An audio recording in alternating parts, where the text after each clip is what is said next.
સત્પુરુષનું સાનિધ્ય આપણું જીવન બદલી નાખે છે. સદગુણોના સાગર ગુરુ હરિ પ્રમુખ સ્વામી મહારાજ, પૂજ્ય આત્મદ્રુપ સ્વામી. જો આપણા જીવનની અંદર સદગુણો ના આવે અને દુર્ગુણો હોય તો એ જીવન જીવવા જેવું નથી બનતું.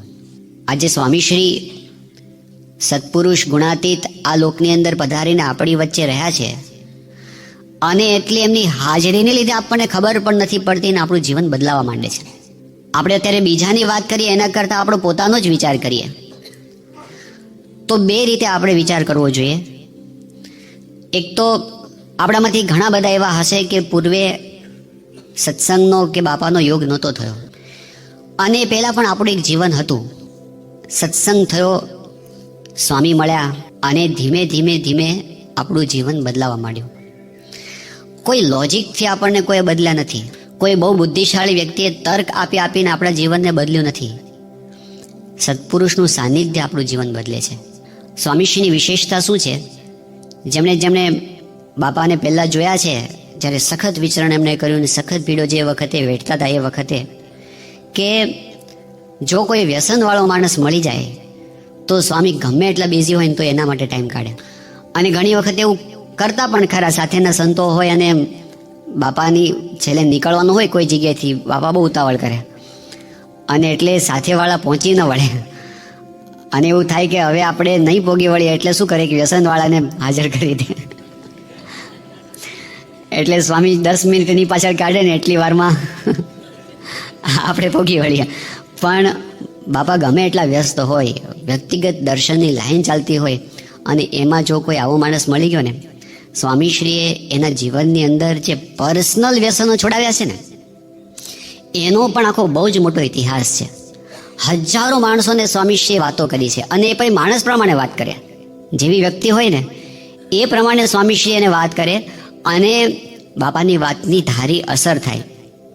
સ્વામીશ્રીના પ્રતાપથી એ વાતો કરે અને છૂટી જાય એવું તો બને જ. કેટલાક લોકો માનવા તૈયાર ન હોય તો સ્વામી આગ્રહ પણ કરે. એટલે સાંગાડાના ભરતસિંહ હતા, એ તો સ્વામીશ્રી બેઠા હતા ને બાપાએ વાત ચાલુ કરીને ઊભા થવા જતા હતા. સ્વામીશ્રી નજીક ગયા, એના બંને ઢીચણ ઉપર સ્વામી પોતાના પગ મૂકી દીધા અને સ્વામી સામે બેઠા અને ધરાર વ્યસન છોડાવ્યું પણ જીવમાંથી નીકળી ગયું. મોટા પુરુષની વિશેષતા શું છે? આપણે કોઈને આગ્રહ કરીએ તો આપણને રાજી રાખવા કે જાઓ છોડ્યું, પણ પછી બીજે દી ચાલુ થઈ ગયું હોય. પણ સ્વામીશ્રીનો પ્રભાવ, એમની દિવ્યતા. અમે સારંગપુરની અંદર સંતો બધા મેનેજમેન્ટનો અભ્યાસ ચાલુ કર્યો હતો. આ વાત છે 1995ની સાલની. તો એ વખતે અમદાવાદથી કેટલાક મેનેજમેન્ટના પ્રોફેસરો આવી અને સંતોને ટ્રેનિંગ આપતા હતા. વીકેન્ડની અંદર શનિ રવિ પ્રોફેસરો આવે અને આપણા હરિભક્ત એસી બ્રહ્મભટ્ટ સાહેબ છે એ પોતાના આવા મિત્રો હોય પ્રોફેસરો એમને લઈ આવતા. એમાં એક પ્રોફેસર રાવલ આવ્યા હતા. હવે બહુ જ બુદ્ધિશાળી માણસ અને મોટિવેશન એ એમનું મેઇન ફિલ્ડ હતું કે જેની અંદર એ કોઈ મોટી કંપનીના બધા મેનેજરો હોય એ બધાને ટ્રેનિંગ આપતા બધે. તો 30 વર્ષથી એ પોતે આ મોટિવેશનના ફિલ્ડમાં કામ કરતા હતા. તો એમણે આ 2 દિવસ રોકાયા દરમિયાન બધા ક્લાસીસ લેતા હતા. એમાં એમણે છેલ્લે એક વાત કરી કે હું 30 વર્ષથી આ મોટિવેશનના ફિલ્ડમાં કામ કરું છું, પણ મને આ છેલ્લા 6 મહિના પહેલાં જે અનુભવ થયો ને એ જુદો અનુભવ છે. પછી એમણે કીધું કે હું જ્યારે 9મા ધોરણમાં ભણતો હતો ને ત્યારથી મને સિગારેટનું વ્યસન પડ્યું હતું. 9મા ધોરણમાં ભણતો હતો ત્યારથી. અને પછી એણે કીધું કે હું ભણ્યો ખૂબ, મારી કારકિર્દી પણ સારી ઘડાણી અને બીજાને વાતો પણ હું કરતો, પણ મારી સિગારેટ મારાથી છૂટતી નહોતી. હું મારી જાતને મોટિવેટ નહોતો કરી શકતો. પછી એમણે કીધું કે મારા ધર્મપત્ની, એમણે મને કેટલી વખત સમજાવ્યો હશે અને લગભગ 100 વખત મને હાથમાં પાણી મુકાવ્યું હશે. મારા છોકરાના સમ ખવડાવીને એને માથે હાથ મુકાવીને મને એમણે વ્યસનો છોડાવ્યા હતા. પણ હું એ વખત પૂરતું છોડી દઉં, પણ 5 દિવસ થાય, 10 દિવસ થાય અને પાછું મારું ચાલુ થઈ જાય. પછી એમણે વાત કરી કે થોડાક મહિના પહેલાં પ્રમુખ સ્વામી મહારાજ અમદાવાદ આવ્યા હતા અને આ એસી બ્રહ્મભટ્ટ મને બાપા પાસે લઈ ગયા હતા.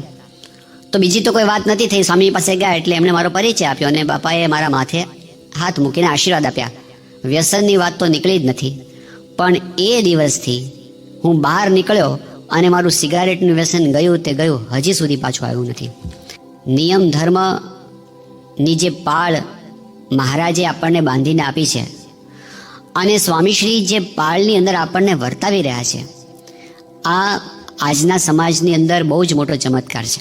કોણ પાળની અંદર રહ્યા છે? જેમ જેમ આપણે સમય જોતા જઈએ છીએ એમ આપણને લાગે છે કે વાતાવરણ દિવસે ને દિવસે, અહીં આગળ જ્યારે આપણે, આ તો અમારી જ વાત કરીએ, તમે તો અમારાથી મોટા છો ઘણા કેટલાક ઉંમરમાં, પણ અમે વિદ્યાનગરની અંદર જ્યારે કોલેજમાં ભણતા હતા ત્યારે મને યાદ નથી કે અમારી એન્જિનિયરિંગ કોલેજમાં એક ડે ઉજવાતો હોય. પણ આ ઝાઝા વર્ષ નથી થયા, 20-25 વર્ષ થયા, અને હમણાં થોડાક સમય પહેલાં ત્યાં વિદ્યાનગર બધા યુવકોને મળવાનું થયું હતું, તો એમણે બધા ડેઝ ગણાવ્યા કે અમારી કોલેજમાં કેટલા પ્રકારના ડેઝ ઉજવાય છે. બધા ડે ઉજવાય છે ને, બધા પેલા રોઝ ડે ને, પછી પેલા વેલેન્ટાઇન ડે ને, પછી પેલા મિસમેચ ડે ને, પછી ટ્રેડિશનલ ડે ને, બેન્ડેજ ડે ને, બધા નામે યાદ ન રહે આપણને. 25 પ્રકારના દિવસો ગણાવ્યા. એટલે વાતાવરણ એવું છે કે ભણવા કરતાં વધારે આપણા સંસ્કારો ધોવાઈ જાય એવી એક્ટિવિટી આપણા કોલેજોની અંદર અત્યારે વધારે થાય છે. અને એ વાતાવરણ બધે જ છે. એ વાતાવરણ મીડિયાની અંદર છે, ઇન્ટરનેટની અંદર છે. આવા વાતાવરણની અંદર ધર્મ નિયમ પાળવાની વાત એ BAPSની અંદર છે. આજે આપણા ઉત્સવોની અંદર પણ કેટલા દૂષણો પેસી ગયા બધા જાણે છે. નવરાત્રિ જેવો પવિત્ર અને સારો ગણાતો ઉત્સવ, હવે એ ઉત્સવની અંદર પણ દૂષણો એટલા બધા પેસી ગયા, બધા જાણે છે, પણ કોઈ છોડવાની હિંમત કરી શકતો નથી. બુદ્ધિશાળી માણસો છે બધા પોતાની જાતને છેતરવાનો પ્રયત્ન કરે છે. ધર્મગુરુ હોય, મહાત્મા હોય, કથાકાર ને પ્રવચનકાર હોય, એ પાછા એના ઉદ્ઘાટન કરવા જાય, આવા નવરાત્રિઓનું ઉદ્ઘાટન કરવા જાય. એક સ્વામીશ્રી એવા પુરુષ છે જેને ખુલ્લે આમ આ નવરાત્રિના ઉત્સવો અત્યારે જે રીતે થાય છે ખોટું છે એવું બાપાએ કીધું છે. અને બાપાના બળથી આજે હજારો યુવકો અને યુવતીઓ એવા છે કે જે નવરાત્રિના દિવસોની અંદર આંટો મારવા પણ જતા નથી. આ પ્રતાપ બાપાનો છે. આ વર્ષો પછી ચારિત્રવાન યુવકો કે યુવતીઓ શોધવા હશે તો BAPS સિવાય ક્યાંય નહીં મળે. એ સ્વામીશ્રીએ છાપ ઊભી કરી છે. તો આજે સંસ્કાર, ટીવી સિનેમાનો ત્યાગ કરવો, દેશ પરદેશની અંદર આવું વાતાવરણ જે સ્વામીશ્રીએ ઊભું કર્યું છે, તો એ ખરેખર સ્વામીશ્રીનો બહુ જ મોટો ઉપકાર છે. કારણ કે એમના બળથી આપણે આ ધર્મ નિયમ પાળી શકીએ છીએ, વિષયોથી મુક્ત રહી શકીએ છીએ. જે મહારાજે અંત્યના 38મા વચનામૃતની અંદર વાત કરી કે 6 વાના જેને હોય એ કોઈ દિવસ જીવતે અને મરીને પણ એને સુખ તો ક્યારેય થાય જ નહીં. એ 6 વાના શું છે? વિકાર. 6 વાના શ્રીજી મહારાજને કીધું, એક તો દ્રવ્યાદિકનો લોભ, સ્ત્રીને વિશે બેઠા ઉઠ્યાની વાસના, રસને વિશે જીવવાની આસક્તિ, દેહાભિમાન, કુસંગીમાં હેત અને સગા સંબંધીમાં હેત. આ 6 વાના જેને હોય એને કોઈ દિવસ જીવતે અને મરીને પણ સુખ તો ક્યારેય થાય જ નહીં. એ બધાને દુઃખી કરે છે આ કામ, આ ક્રોધ, આ લોભ. હવે એમાંથી આપણો હાથ પકડીને ઉગારી શકે ને એવું આ 6.5 અબજની વસ્તીમાં સત્પુરુષ છે, બીજું કોઈ નથી. વડતાલનું 3જું વચનામૃતમાં મહારાજે વાત કરી, વડવાલા સત્પુરુષ એ એક એવા છે કે આપણને એમાંથી કાઢવાનું વચન આપે છે. સ્વામીશ્રી આત્યંતિક કલ્યાણનું વચન આપે છે. અક્ષરધામમાં લઈ જવાનો કોલ એમણે આપ્યો, એનો અર્થ એ થયો કે અક્ષરધામમાં એવી તો એન્ટ્રી જ નથી, શુદ્ધ થયા વિના તો પ્રવેશ જ નથી. એટલે એમણે આપણને અક્ષરધામમાં લઈ જવાનો કોલ આપ્યો. સ્વામીશ્રીને કોઈ દિવસ ખોટા વચન આપવાની ટેવ નથી. અને એમણે એક નાના બાળકને પણ વચન આપ્યું તો બાપા ક્યારેય ભૂલ્યા નથી. એમણે વચન આપ્યું છે કે અમે તમને અક્ષરધામમાં લઈ જશું. એટલે વિકાર મુક્ત થવાનો કોલ સ્વામીશ્રીએ આપણને આપ્યો છે.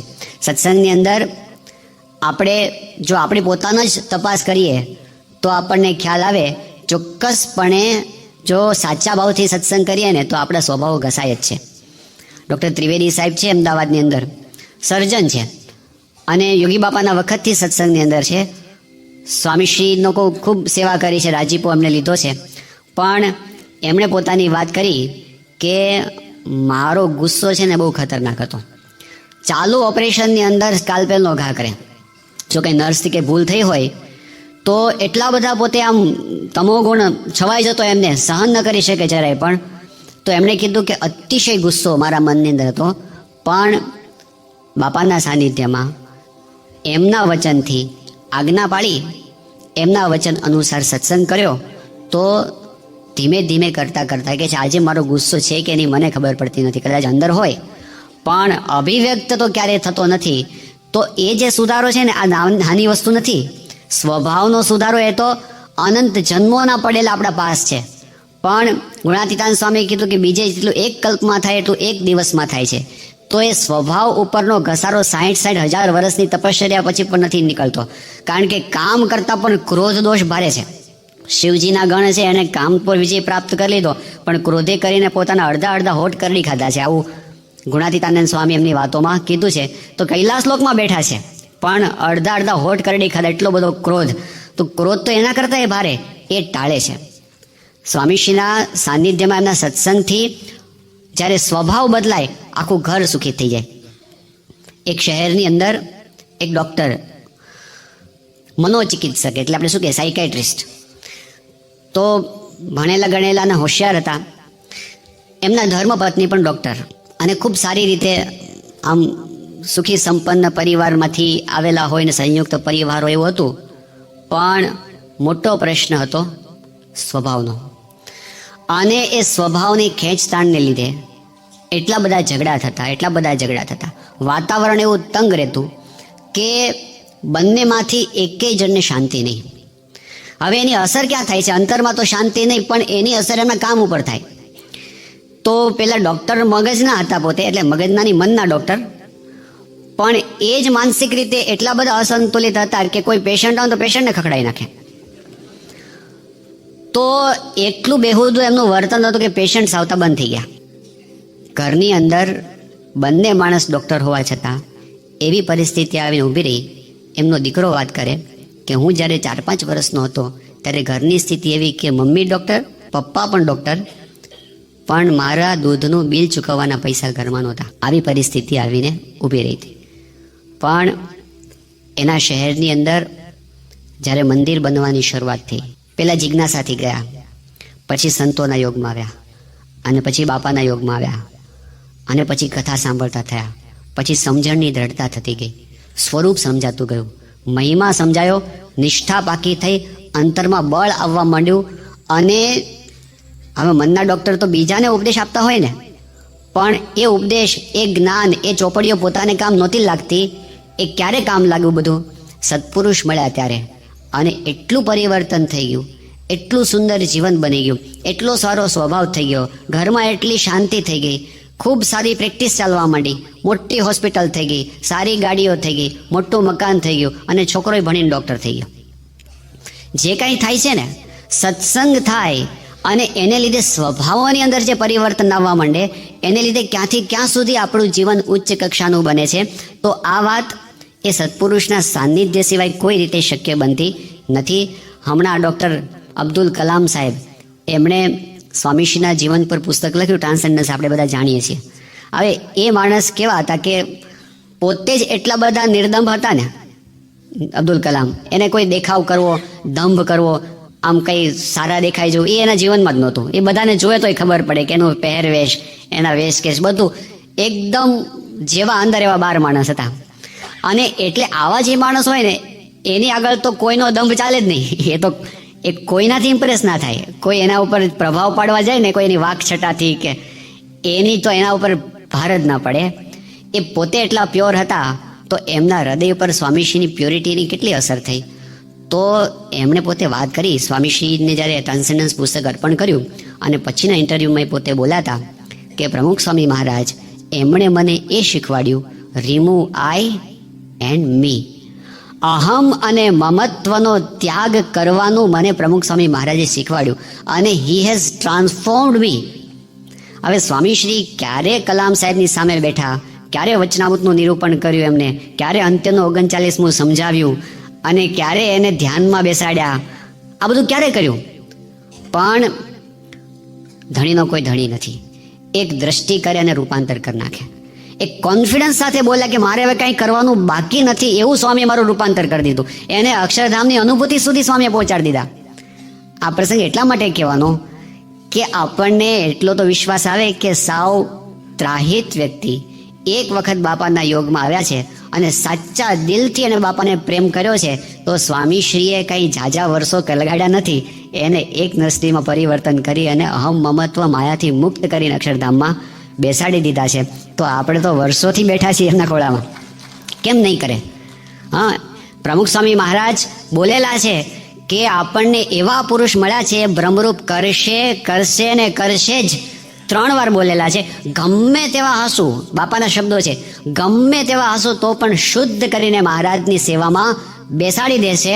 આવી ગેરંટી આપવાની શક્તિ આ દુનિયાની અંદર ખોટું ખોટું તો બોલે, ખોટું ના બોલી શકે આવું. ત્યાગ વલ્લભ સ્વામી જ્યારે સારંગપુરમાં હતા અને વાતચીત ચાલતી હતી એટલે પ્રશ્નોત્તરી હતી, અને એમાં એમને પૂછ્યું હતું કે તમે સાધુ કઈ રીતે થયા? તો પ્રસંગ તો લાંબો છે, પણ આફ્રિકાની અંદર 55માં યોગી બાપા ગયા હતા. એ વખતે એમની ઉંમર નાની હતી, મહેન્દ્રભાઈની, કંપાલા. અને એ વખતે યોગી બાપા એમને કીધું કે તમે સાધુ થઈ જાઓ. તે કીધું કે હા થઈશું. આ વાત પતી ગઈ. 3 વર્ષ પછી એ ભારત ભણવા માટે આવ્યા અને એ વખતે બાપાને મળ્યા, યોગી બાપાને. અને પછી યોગી બાપાએ કીધું કે સાધુ થવું છે ને? એ કે ના, નથી થવું. તો યોગી બાપાને યાદ કે ત્યાં આફ્રિકામાં તો હા પાડી હતી. એ કે બાપા ભલે એ વખતે ભલે હા પાડી, પણ હવે નથી થવું. તો યોગી બાપા કે સારું, અમારી સાથે વિચરણમાં ચાલો. તો ગામડે વિચરણમાં ભેગા લીધા. હજી તો કોલેજ ચાલુ થવાની વાર હતી એટલે રજાઓ હતી. તો યોગી બાપા રોજ એમને કહે કે તમે સાધુ થશો ને? અને પેલા રોજ ના પાડે કે ના, નહીં થાવ. તો આવું મહિના સુધી ચાલ્યું. હવે આ બધી વાત ચાલતી હતી ત્યારે એમને પૂછ્યું કે તમે ના શું કામ પાડતા હતા? આવું ત્યાગ સ્વામીને પૂછ્યું સંતોએ. એટલે એમણે કીધું કે પહેલાં તો આપણે નાના હતા એટલે આપણને કંઈ ખબર નહોતી, એટલે હા પાડતા પડાઈ ગઈ હતી. પણ પછી તો આપણે કોલેજમાં ગયા, પછી કો એજ્યુકેશનમાં રહ્યા, અને એમાં બધા સાથે હોય પછી આપણને લાગ્યું કે આ સાધુનો માર્ગ એ આપણો માર્ગ નથી, એટલે હું ના પાડતો હતો. અને એ જ ત્યાગ વલ્લભ સ્વામી એવું બોલે છે કે પ્રમુખ સ્વામી મહારાજે મારા પર એવી કૃપા કરી કે હવે જગતનો સંકલ્પ થતો નથી, અખંડ ભગવાનમય રહેવાય છે, એ સિવાય બીજો વિચાર આવતો નથી. તો આવા તો સ્વામીશ્રી હજારોને કરતા હશે. બધાની સ્થિતિ બહાર દેખાડે નહીં સ્વામી, એ રીત નથી. સત્સંગમાં એવું નથી કે બધાનું બહાર દેખાડવા માંડે. કારણ કે ગુણાતીતાન સ્વામી એમની વાતોમાં કીધું, નિરંજનાનંદ સ્વામી પાસે બેસે તો અંતરમાં શાંતિ થઈ જાય, એવા નિરંજનાનંદ સ્વામીની સ્થિતિની વાત કરી છે. હવે એ નિરંજનાનંદ સ્વામીનો કોઈ ઇતિહાસ તમે જુઓ તો સંપ્રદાયમાં મળે જ નહીં. એટલે એમની મોટપ આટલી મોટી હતી છતાં પણ કંઈ જાહેરમાં કંઈ એની કંઈ વાત થઈ હોય કે એના કંઈ એટલું બધું એનું કંઈ આમ સત્સંગમાં મોટપ હોય એવું ના પણ હોય. મોટા પુરુષને જેટલાને બહાર પ્રસિદ્ધિ કરવાની એટલે કરે. આપણે ભાદરાના શ્રીજી સ્વામી હતા, 2 વર્ષ પહેલા ધામમાં ગયા, 1.5 વર્ષ પહેલા. તો પ્રમુખ સ્વામી મહારાજ બોલ્યા હતા કે જો થાંભલાને સંકલ્પ થાય તો આ સાધુને સંકલ્પ થાય, એવી સ્થિતિવાળા છે. પણ હવે સત્સંગમાં કદાચ 90% આપણા સત્સંગી હરિભક્તો એવા હશે કે શ્રીજી સ્વામી ઓળખતા જ નહીં હોય કોણ છે એમ. તો આ સત્સંગમાં ગુણાતીતાન સ્વામી બોલ્યા કે હજારો પ્રહલાદને, અંબરીશને, જનક રાજા જેવા હરિભક્તો છે અને એવા સંતો છે. એ જે કંઈ થાય છે ને એ મોટા પુરુષની દ્રષ્ટિ વિના, આમાં કંઈ કોઈ તર્કથી કોઈનું પરિવર્તન થતું નથી, કોઈ બુદ્ધિથી પરિવર્તન નથી થતું, પણ અક્ષરધામમાંથી આવેલા પુરુષના સાનિધ્યમાં આપણા અંતરનું રૂપાંતર થાય છે, જે જન્મો જન્મની સાધના કર્યા પછી પણ થાય નહીં. અને એ સ્વામીએ આપણને વચન આપી દીધું, છેલ્લો જન્મ કરવાનું વચન આપી દીધું. છેલ્લો જન્મ બાપા બોલ્યા હતા 97ની સાલમાં 7મી ડિસેમ્બરે બાપાનો જન્મદિવસ હતો અટલાદરામાં. બાપા 2 દિવસ પહેલા આવ્યા અને સાંજે સ્વાગત સભા હતી અટલાદરા મંદિરના પ્રાંગણમાં. બાપા ત્યાં ઉપર બિરાજમાન થયા હતા મંદિરના પોડિયમ ઉપર. અને અટલાદરામાં 2 પગથિયા છે ને, આમ 2 સીડીઓ છે. આગળ બધા હરિભક્તો ગ્રાઉન્ડમાં બધા બેઠા હતા. અને એ વખતે સ્વામીશ્રીએ ભાગ્ય જાગ્યા રે જાણવા એ કીર્તન બાપાએ ઉપાડ્યું હતું. અને ત્યારે સ્વામી બોલ્યા હતા કે આપણને મહારાજ મળ્યા અને આપણને શાસ્ત્રીજી મહારાજ, યોગી બાપા જેવા સાચા સંત મળ્યા છે, તો આપણે હવે છેલ્લો જન્મ છે, હવે ફરી આ લોકમાં આવવાનું નથી. એમના થઈને જો આપણે ખાલી બેસી રહ્યા ને તો છેલ્લો જન્મ એટલે કાંઈ બાકી ના રહ્યું. આ બધું વિકારો બધું જડમૂળમાંથી કાઢી નાખવાનું. બાપા કે છેલ્લી ક્ષણ બાકી હશે ને ત્યારે પણ છેવટે બ્રહ્મરૂપ કરી દેશે. એટલે આપણું રૂપાંતર થયું છે, થઈ રહ્યું છે અને થશે જ એવી ગેરંટી આપનાર સત્પુરુષ આ અનંત કોટી બ્રહ્માંડમાં એકમાત્ર ગુણાતીત છે. અને એ આપણા ગુરુ રૂપે આપણને પ્રાપ્ત થયા છે. એમણે આપણો હાથ ઝાલ્યો છે.